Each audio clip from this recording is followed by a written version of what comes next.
Do I bang bang? It's true. Me. Okay.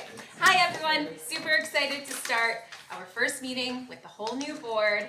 Can we first get a roll call? Bell Jordan? Here. Glickman? Here. Lonegro? Here. Roth? Here. Shear? Here. Sturbins? Warshaw? Here. Thank you. We will now begin the public participation portion of our meeting. Should I read it if we have none? We do not have any public comments. We do not have any public comments. Okay. And now I turn it over to Dr. Griggs. Excellent. Thank you all for being here this evening, and thank you as well to Ms. Sabia Patel. She is here from our ELL Parent Center. Sabia is no stranger to Skokie 68 nor our community. Each year she provides us with an annual report. We are really excited to hear all the amazing things that you are leading with ELL Parent Center. So without further ado, Anytime I say I have to present to the board, people are like, you guys look like an amicable bunch, so I'm not gonna do that. So, good evening, everybody. I am going to present a complete yearly update for the bunch here. You will see some repetitive things, so bear with me, please. But I have to start from the beginning. So the vision and mission of the ELL Parent Center is to educate, engage, and empower ELL families. And we do this through these 5 categories: social services and resources, referral and help, ESL and adult education classes, community outreach and engagement, school connections, and my favorite, the Parents in School program. So this is our first one. This is the data for the inquiry and visit log that we maintain, and it shows you the purpose of the visit, how many were school related, how many were employment assistance. We had career guidance related inquiries, personal needs, other entries that can be anything like help me find car insurance, help me find a lawyer, so anything like that. There's financial assistance, which is also a big portion. And then you can see the breakdown of what the category of the visitor was, which is majority of them are parents, but we also have staff and community members that reach out to us. And then this is a breakdown. 68 tops it all, yay! And then we have the classes and enrollment data, and the numbers here show you the number of parents from each school district that are enrolled in our classes. And again, we have 68, and then if you see there's 68, which is solely 68, but then there's also 68 plus 219, so that's the overlap, and that's a different category. So I've kind of broken it down to give you accurate numbers. And this is where our families are from. A good distribution across the line of equator. And then we have very a diverse language, although I don't think that these are all the languages that are part of our district. We have a lot more, but this is just a snapshot. And these are all the different classes that we offer. We offered 9 different in-person classes spread out during morning and afternoon sessions. A total of 24 hours of in-person instruction per week, totaling approximately 768 hours of in-person instruction between September and as of last week. And 4 teachers provide this instruction. And here are some snapshots from that.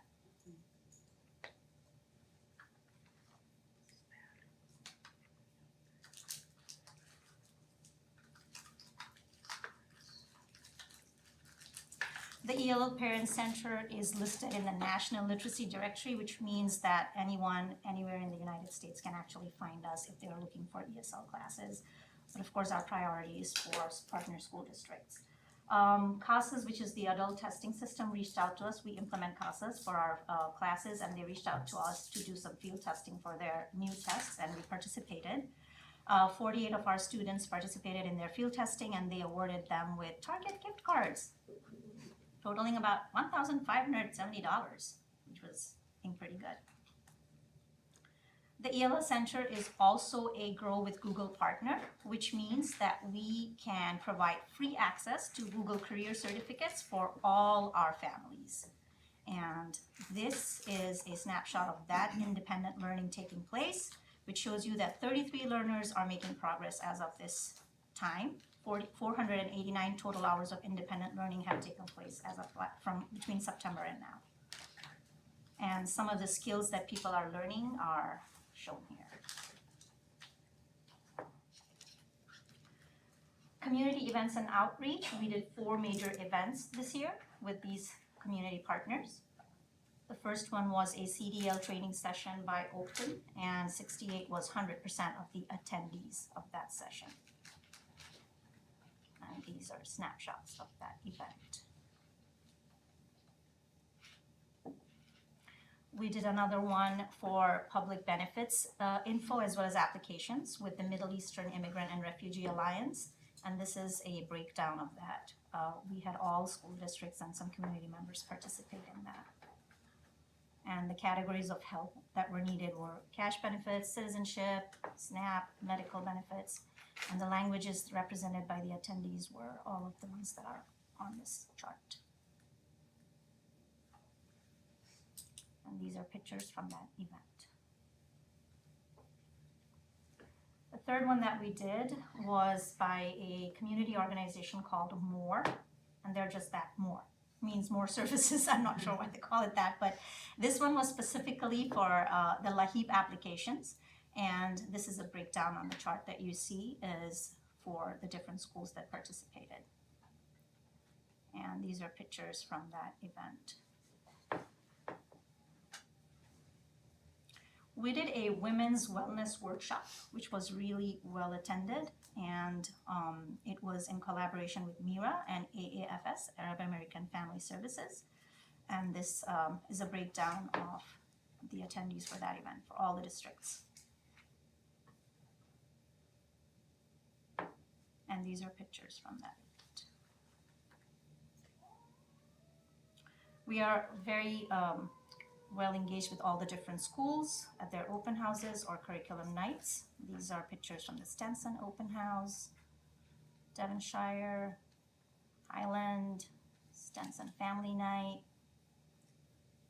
and then the D219 resource fair, D72 Yale night, and D73 EPS. I think we covered all the schools really well this year. And now for the Parents in School program. Thank you, principals, for this one, because without them we wouldn't be able to do this. This year we received 68 responses, out of which 41 were from District 68. And after going through the interview process, we selected 36 parents, but life happens and many had to drop out due to adverse family circumstances, and 29 actually completed the program. Teacher participation was very good this year. We had 32, which means there were a few parents that got to experience multiple classes.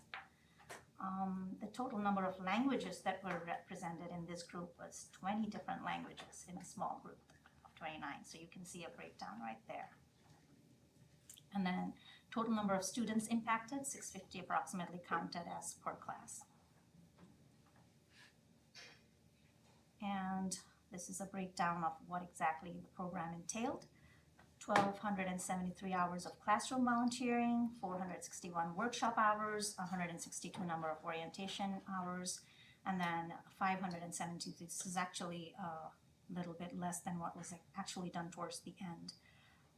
This is the dashboard for the independent learning that we require them to do, our parents to do, to help them understand the roles and responsibilities of a paraprofessional. This is the overall impact.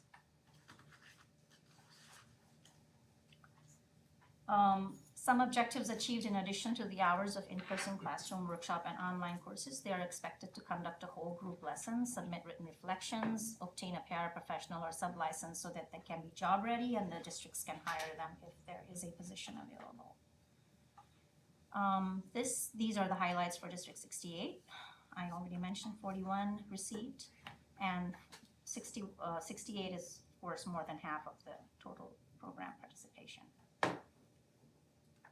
I actually had to cap it off. I had many more that I could, but we have a limit. So if the board can approve more, I can do more. D68 tops the list for highest participation. And at the end of the program, we present many awards, and District 68 parent Natasha Povens won the award for most extensive notes and end of year reflection. I want to play you a little video, which might give you a better idea. Might need some tech help here. I will do my best. Let me see, please.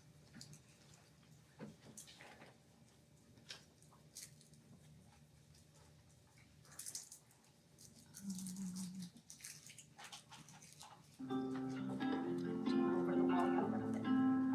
You have to do it up there. It's coming through that speaker.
That's that, and if I can go back now.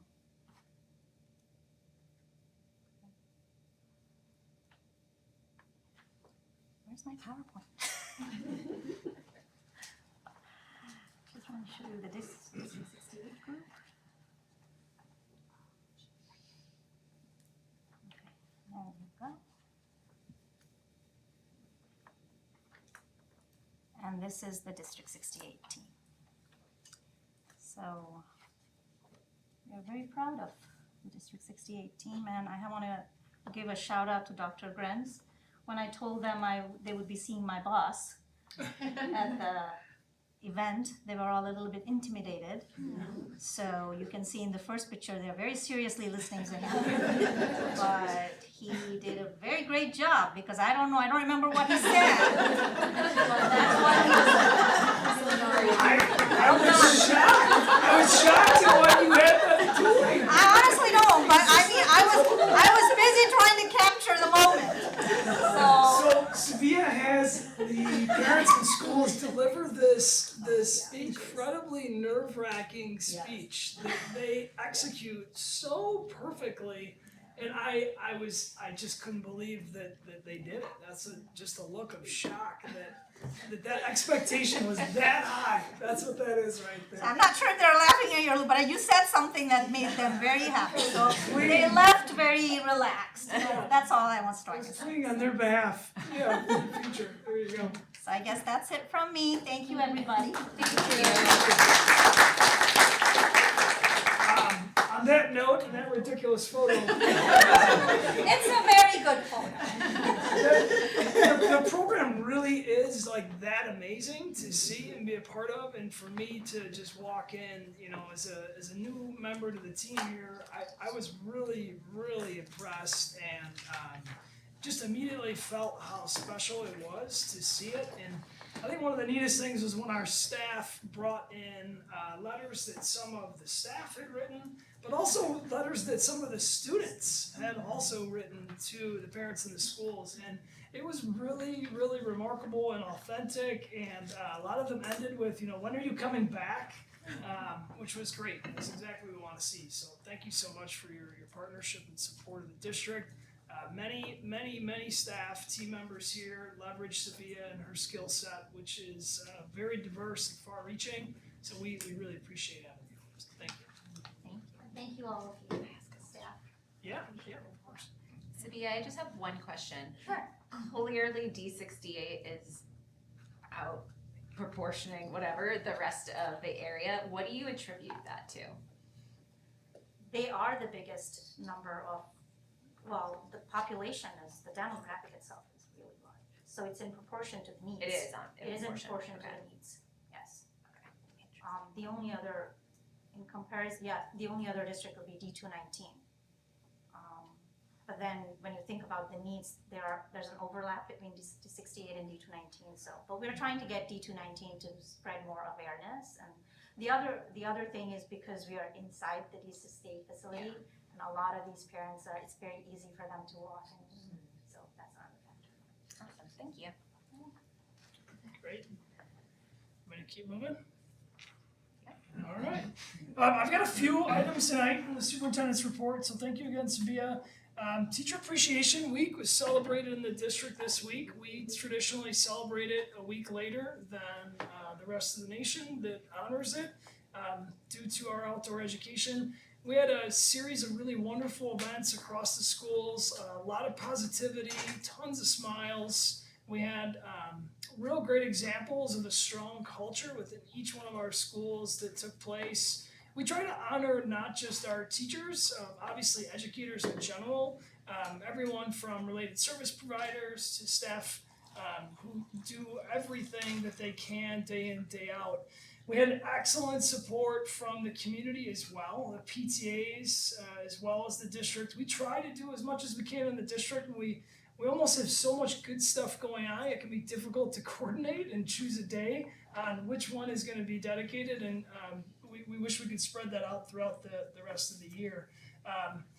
We did give some small gifts as a small token appreciation to the staff, as well as messages, but it was just really wonderful to see everyone feeling so energized at a really tough time of year where, you know, the sun's coming out and people are getting anxious about the summer, but our teachers really step up all the time and continue to put on just the best, strongest effort in the end of the year. So happy to be a part of that.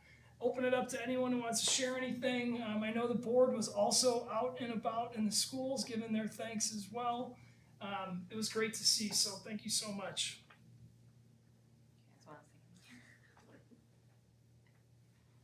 I'm just looking at Emily, because Emily's on the PTA and she also runs all of that too, so she was doing double duty. Yeah, it was a lot. Yep. But thank you, Emily. It's like so worth it, and it's so much fun to do, and it's so much fun to plan. So next year we'll get a little more ahead of it because it's a lot of fun to do teacher appreciation stuff. Yeah, and thank you for letting us all come into your schools. It was really awesome for us. Absolutely. Appreciate that. Related to teacher appreciation, this year we have 2 teachers who are retiring. You're not going to believe the years of service on this. We traditionally honor our teachers retiring at the May board meeting. Unfortunately, they couldn't make it. But we have Christy Frick, 5th grade, with 30 years of service, absolutely incredible. And Molly Olson, 1st grade, with 34 years of service, absolutely astonishing. You would not know it. I had a chance to connect with both earlier in the year, And I think I made a reference to something next year. They said, "Oh, we won't be here." I was like, "Oh, okay, never mind." But it was just great to just think about that much time serving students day in, day out. Absolutely super impressive. We do give gifts to our staff, obviously, when they're retiring. It's a small gesture for massive amount of service that they dedicate to us. So thank you to Christy and Molly. I know that they are going to try to tune in, and we appreciate everything they've done for significant amount of time. Moving on, we have a friend of NTDSE, so periodically we will receive nominations to honor Skokie 68 staff members. So the Niles Township Special District for Special Education, NTDSE, has a program called the Friend of NTDSE. We had one that came in recently for Ms. Claire Schutte. Claire is one of our social workers, and I'll share with you a little bit about what was said about Claire. She also couldn't make it tonight, but she is tuning in and watching, so thank you, Claire. The letter from NTDSE said that we feel it is important to recognize others who've gone above and beyond to provide an NTDSE student, staff member, or a classroom with exceptional experience. Claire has been nominated by Mr. Tommy Swanson as one of the exceptional people to be recognized as a friend of NTDSE. Mr. Swanson stated the following in his nomination. Ms. Schutte is supporting me in my Stenson classroom with Ms. Carpenter. It's been such a privilege to work with somebody so warm and comforting and able to remain calm and regulated amongst a classroom of 9 students. The students love her and trust her. She's been such a support in music therapy, and I am overjoyed to be nominating her. We really appreciate you, Claire, everything you do. When I mentioned that this came into our team, everyone said no surprise. Claire is awesome. So we appreciate you. Thank you so much from NTDSE and from all of us. My last item on is the kindergarten kickoff, which is just as exciting as it sounds. Dr. Christy Samagendi has been working along with Dr. Robin Humer, our principal at Stenson Elementary School. I'm going to hand it over to Christy. They have a really strong idea for the future that they've worked hard on with team members to roll out in sort of a pilot program for next year. So all props to Dr. Humer and her kindergarten teachers for dreaming of this and putting a dream to paper. So when elementary principals section students into classrooms, they use everything that they know about the child, all the context. That's really hard to do with incoming kindergartners because we don't know them yet. And so what we often find is that sometimes classrooms may be a little bit imbalanced just because of different needs that we don't know existed before we place them in classrooms. And we've seen that pick up since COVID. And so this addresses that issue in a way that allows kids to come in on the first day of school and be assigned to a temporary classroom. You know, they'll go to the square classroom or the triangle classroom or the circle classroom and spend the first 4 days with teachers and some of our related service staff to acclimate to kindergarten, how to be a kindergartner, just learning how to be in the classroom, learning how to walk through the hallways and how to have playtime in our play-based learning, how to move through some math games, all those sorts of things that are fun and engaging and allow kids to interact. And then through the first 3 days of that, our teachers and our related service providers are taking observations, and they're doing some assessments in math and in literacy, in motor skills, and in social emotional health, to really just try to learn as much as we can about the kiddos that are there. And then on that 4th day, we would then pull the team together to look at all of that data and be really thoughtful and intentional about how to place students and permanently assigned to a classroom teacher. So it's all kind of described for you in the memo, and then in the proposal itself goes into details about the goals of the program, which I've kind of synthesized for you, the material needs, the cost, the type of assessments that they'll be doing, anticipated expenses, who is all on the pilot team, the timeline, and then how they're going to evaluate the process when this is over, to determine, did this work for us? Is this something that we should consider for our other two schools for the next year? If so, what changes might need to occur, that sort of thing. So we're excited about this. This is kind of growing in popularity across the country. And what was the name of the other? Kindergarten switcheroo. We decided maybe not that name, but that is a common name for this event. It's a clinical term. Yeah. Yeah. Well said. Any questions? It makes so much sense.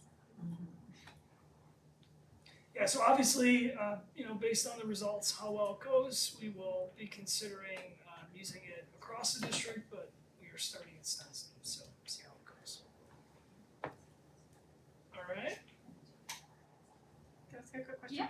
So, you indicate that, schools around the country are using this model.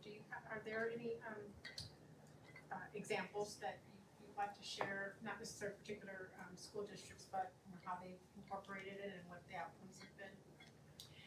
Everything that I read and the research that I was able to do indicated that they followed a model pretty similar to ours, what we've developed. I actually spoke with a curriculum coordinator in another District 68 in Illinois.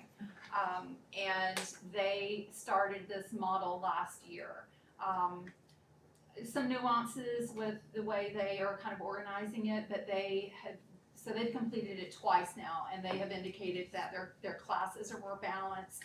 They are, the needs of the students are more balanced, and they're not finding that they're having as many calls for assistance in the classroom with some behaviors that they've seen previously, when maybe one classroom has been overloaded with students who struggle with regulation, especially in the beginning of the school year when everything is new, and so they're finding that has been really successful. I have a question. Sure. Is there a threshold to how many classrooms is beneficial for? If you have 2 classrooms, do you still do the program, or is it only really apply when there's like 4 or 3 kindergarten classes? The proposal that it would apply to all the classrooms, regardless of how sorry. many. I'm not being clear. That's If there was okay. only 2 kindergarten classes, enough students for 2 kindergarten classes, Sure. would you still run the program, or do you not see the benefit Oh, necessarily? no, I think so, because again, still with 2 classes, if we're talking 40, 45 students total, we still really don't know anything about them, other than if they indicated a second language on their home language survey when registering, we would know if they were qualified to be a multilingual learner or not. Beyond that, we might know if they attended preschool, if they attended our preschool, so we might have a little bit of information, but we wouldn't know as much as we would want. So we would want even those 45 students to be placed, most appropriately in a group that's going to, become a family for them and work for them as a student and work for the teacher. Yeah, balance is the key word I heard you use a lot when Yeah. you discussed it, so I think that's helpful to have in mind.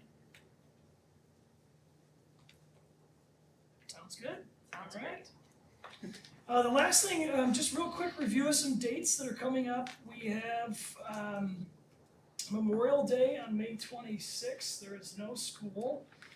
Yesterday was officially Teacher Appreciation Day, so if you're listening and watching, you can still plenty of days in the year to thank your teacher.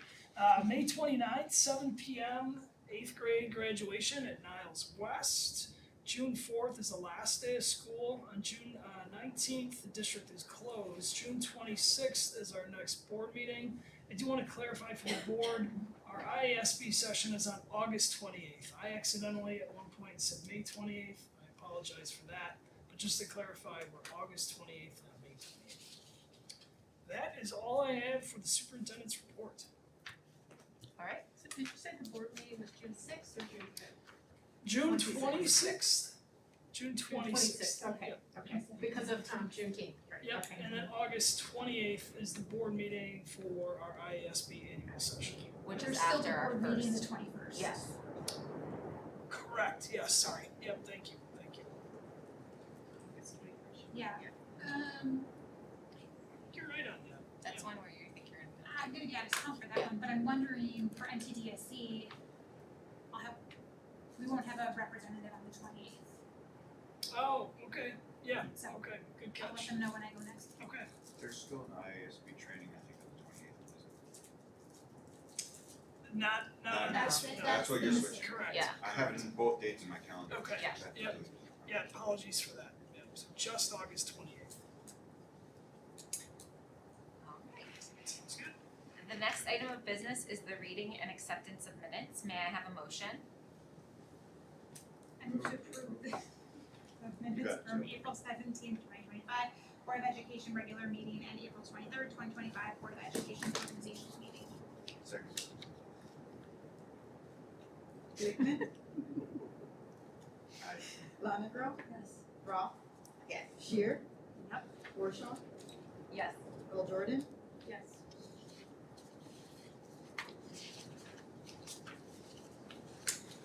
Alright, the consent agenda is our next item of business. The consent agenda includes the personnel report covering employee hire, leave of absence, and resignation as posted with the agenda for this meeting.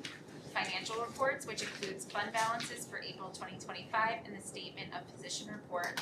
Pay orders and expenditures, which includes accounts payable, statement of cash flow, and the P-card monthly report. And lastly, the payroll report. Does any board member wish to remove an item from the consent agenda? If not, may I have a motion and a roll call vote to approve the consent agenda as presented? I move to approve the consent agenda as presented by the board president. Second. Lonegro, Yes. Roth, Yes. Shear, Yes. Warshaw, Bill Jordan, Yes. Glickman, Yes. You said me first. Sorry. I get to go twice. Cool. Go ahead. That was everybody? Okay. Just really quick, we have an exciting item that was just approved on the consent agenda, and it is the welcoming and approval of our future Director of Student Services, Ms. Elisa Leparini. So, welcome, Elisa. I spared Elisa the reading of a speech, but I do have just a quick moment to give you some praise for your accolades. We're really excited to have you join the team. So Elisa comes to us with over 2 decades of experience in education, particularly in student services in a multiple series of realms. She is currently the Assistant Director of Student Services in Park Ridge, Niles School District 64. She's played a key role in the development and oversight of various specialized programming, compliance systems, everything from PD to support structures, as well as a focus on diverse learners. Ms. Leparini holds a Master of Arts in School Leadership from Concordia, a Master of Social Work from Aurora University, a Bachelor of Fine Arts in Art History from the University of Illinois at Urbana-Champaign. She is a licensed clinical social worker, holds multiple endorsements, including General Administrative, Director of Special Education, and School Service Personnel. Her prior leadership roles have included Assistant Director of Student Services in East Aurora, School District 131, Assistant Principal at nearby Madison School with Skokie 69. She's a passionate advocate for students' academic, social, emotional, and behavioral development.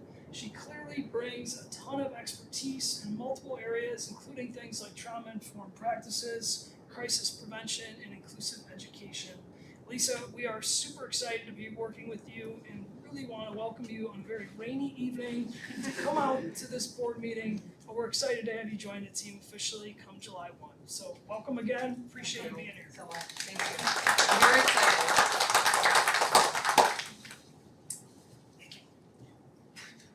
Okay, shall I continue? The next item of business is the approval of the functional morphology word study for grades 3rd through 5th at a cost of $48,240. May I have a motion?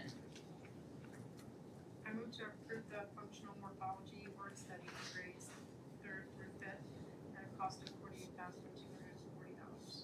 Second. Sorry, brain's distracted. Those alerts on my phone. I hand it over to Christy. She'll explain a little bit more about what is up for approval. So this is an adoption for word study for our 3rd through 5th grade. We recently have adopted for K2 the U-Fly program and are seeing great success in that. We've taken a couple of years to try to find a word study that is meaningful and relevant for our 3rd through 5th graders. And we believe that this is a great quality curriculum for that purpose. This replaces Words Their Way, which was adopted kindergarten through 5th grade 6 or 7 years ago.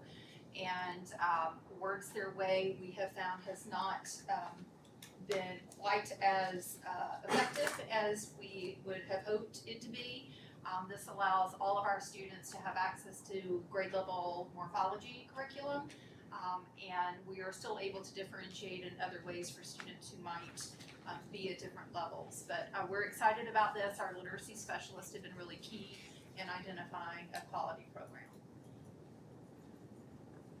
Thank you for doing that work. Sorry? I said thank you for doing that work. Sure. My pleasure. Any questions?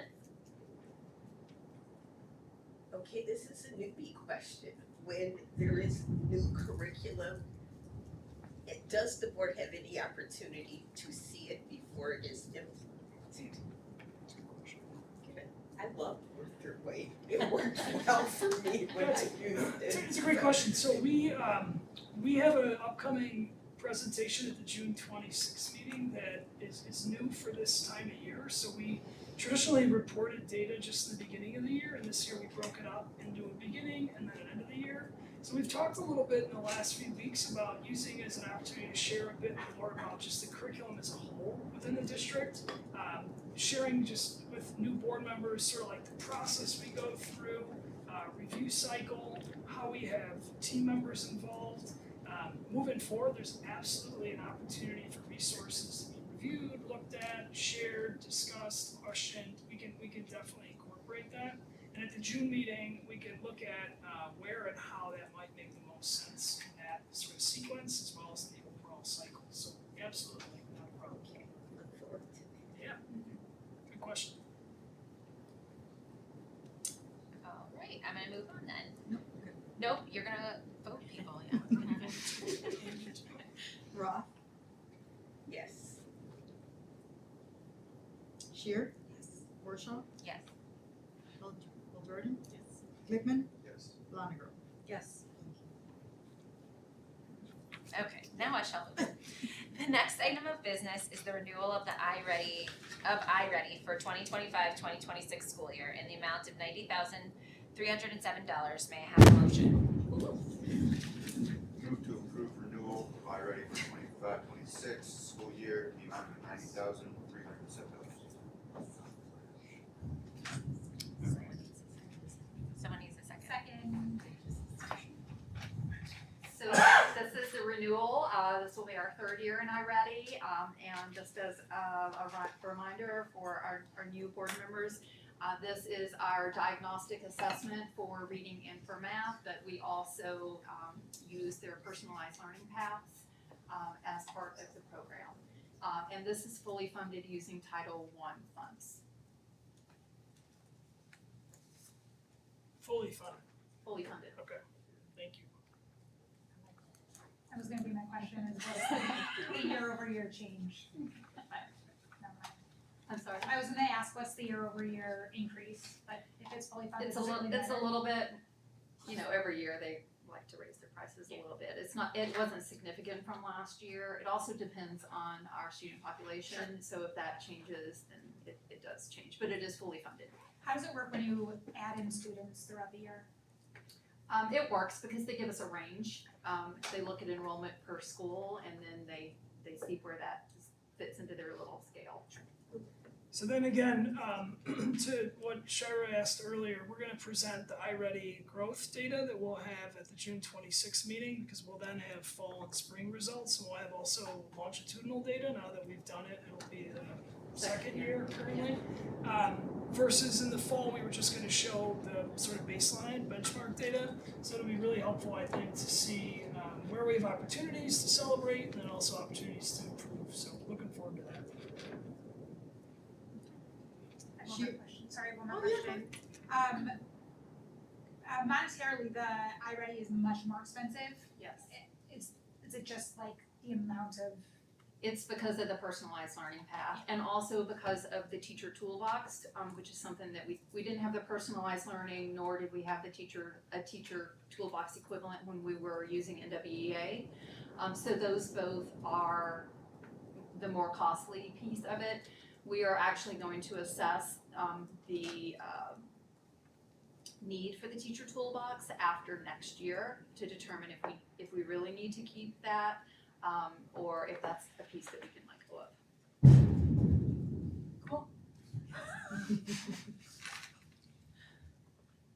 Shear, yes. Warshaw, Yes. Bell Jordan. Yes. Blickman, Yes.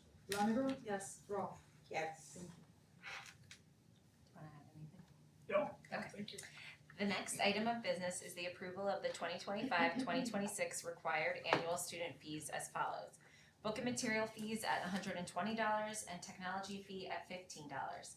Optional fees include voluntary bus rider fee at $240, voluntary junior high yearbook fee of $20, and voluntary early childhood preschool tuition of $3,280. May I have a motion? I move to approve the 2025-2026 required annual student fees as follows. Book and material fees at $120 and technology fee at $15. Optional fees include voluntary bus rider fee of $240, voluntary junior high yearbook fee of $20, and voluntary early childhood preschool tuition of $3,280. So we are, sorry, need a roll call? I need a second. Second. Somebody needs a second. Sorry about that. So we are suggesting and recommending that we maintain the student fees for next year as they were this year. I'm gonna hand it over to Kenya Austin to share a little bit more about. Yes, Some we of our wanted to remain the fees, the same as this year, so we can have an opportunity to evaluate them. See what the other, feeder schools are comparable with when it comes to their fee, and then bring back in 26, 27 any increases or decreases we may need in those. We have an increase, it's not time for discussion. Sorry, I was right. No, I think it Oh, is. yeah, okay. It is. I got ahead of myself. We haven't increased fees in a while, Several years. several years, Yeah. they've been flat.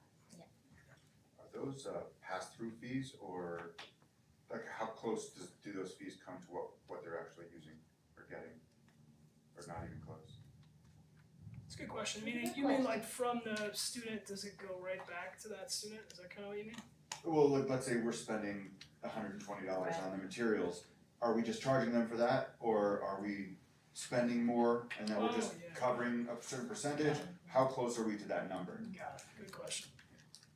If you want an accurate number, I can more than happy provide you additional numbers for technology and things like that, but the one that technology fee does not compare to them having Apple products in the school or anything like that, so. Very of course, modest. yeah. Very, very modest. Good So question. if you want detail, I can provide that later.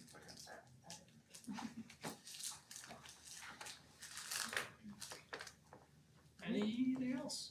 Any other questions? All right. Warshaw, Yes. Bell Jordan, Yes. Blickman, Yes. Lonniger, Yes. Rolfe. Yes. Shear. Yes. Thank you. All right. The last item of business is, the next item of business is the approval of the purchase of Phase 2 furniture in the amount of $935,661.78. May I have a motion? I move to approve the purchase of learning space, phase 2 furniture in the amount of $935,061.78. Second. Okay, so this is year 2, phase 2 of our 3-year plan that we initiated last year as part of our strategic plan. We are purchasing lots of furniture that will be installed in the fall. So all of our second and third grade classrooms, fourth and fifth grade classrooms receiving some small group furniture that I'm paying for out of title money. Our general music, art classrooms, Old Orchard science classrooms, special ed classrooms. It's a pretty long list. It's a very lots of furniture moving around. We are really excited about continuing to add to the new furniture collection at the schools. Our teachers who received new furniture this school year are really enjoying it. Just looks so much nicer, better, and new, fresh. The total is $935,000, but about $135,000 of that is being paid out of title funds. So again, title funds can be used to supplement instruction and any materials or equipment that is necessary to do that. So I was able to write into the grant things like the teacher's kidney table for small group instruction, the stools, teaching easels, that sort of thing. And so I was able to put in about $135,000 of the total in title. I would just add, this is not a small investment, and the return on it academically is large. So you can go into our classrooms, and we'll definitely work to get you into the schools as new board members as well as existing board members. And you can go from class to class. You'll see a classroom look different day to day based on flexible furniture use, collaborative designs, particular activities that might lend themselves more to group work and small group instruction. You'll have scenarios where students are speaking and talking in sort of like almost a Socratic structure, and the furniture will be structured that way. It's a pretty amazing thing to see in comparison to, we might think at times like, why do we need a new desk? What's wrong with sort of just a stationary desk? Not saying there's anything wrong with it, but the added value that this brings is really, really impressive.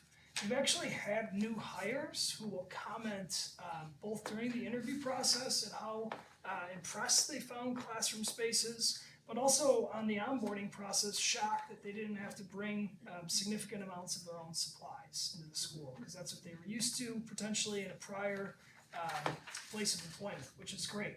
We want to provide those resources, and I think it's really, really impressive to see the amount that the district has invested in, and I'm excited to see it roll out along with the capital improvements that are almost now full circle in each building. So thanks for helping push that through. Christy, what are we doing with the old furniture? We are attempting to donate to anyone who would take it. We're not getting a lot of takers, though, to be honest. Yeah. If you know anyone, let us know. So Christy, in the olden days when we did makerspace, the first makerspace, I know that our kiddos were consultants to a certain extent on some of the design.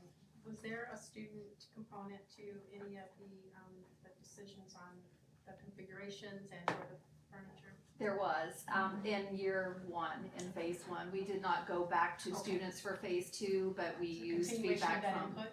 yes, correct. Bill Jordan, Yes. Glickman, Yes. Lonegro, Yes. Ralph, Yes. Shear, Yes. Workshop. Yes. All right, there were 2 requests and or responses for the information under the Freedom of Information Act during the period of April 12th, 2025 to May 9th, 2025. The first one was on April 21st, 2025, the district received a request from, I'm not gonna say this right, and I am so sorry to this person, Karzada Rahana, requesting access to any exterior surveillance video recorded on January 2nd, 2024, between 8:50 a.m. and 9 a.m. from any cameras facing Madison Street and Lincoln Ave in Skokie, Illinois. The response was sent on April 28th, 2025. On April 21st, 2025, the district received a request from WACCL regarding Child Abuse Prevention Month, HB 4175. The response was sent on April 28th, 2025. Do we know what the responses were? They're on there. They're in board book. I didn't get mine. So,